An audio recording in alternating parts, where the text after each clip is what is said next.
6.6. Listen and compare. 1, Something I've never told you is that I'm actually a secret agent. 2, What I can't stand about modern life is the number of choices you have to make. 3, What always surprises me is the way we always seem to end up doing what you want to do.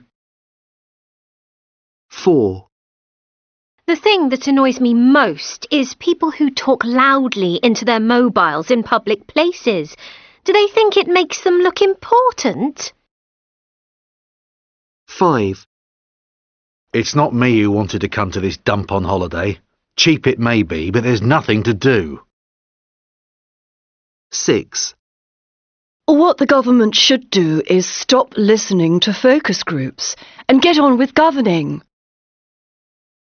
7, Never in my life have I been so pleased to see someone. Do you have a key to the front door? 8, What I did after class yesterday was just go home and chill. I was shattered.